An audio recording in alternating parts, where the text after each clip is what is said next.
जय जय श्री राधे।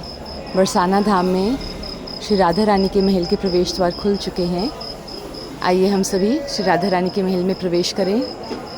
मन को बरसाना धाम में पहुंचाकर हम श्री जी महल में ही अपने मन को ले जाएं।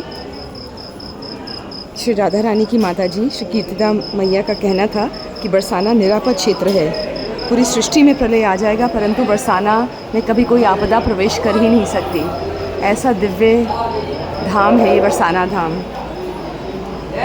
और साथ ही ब्रजवासियों का मानना है अनंत जन्मों का सौभाग्य जब उदय होता है तब जाकर जीव श्री राधा रानी की मंगला आरती में प्रवेश कर पाता है, उसके दर्शन कर पाता है। तो हम सब जब भी बरसाना आएँ तो मंगला आरती को अवश्य देखने का प्रयास करें। बड़ी भारी कृपा से ही जीव मंगला आरती में शामिल हो सकता है। जय जय श्री राधे।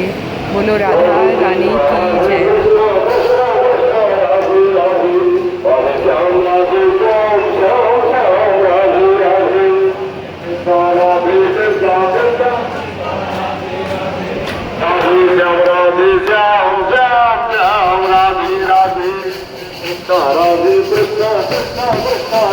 राधे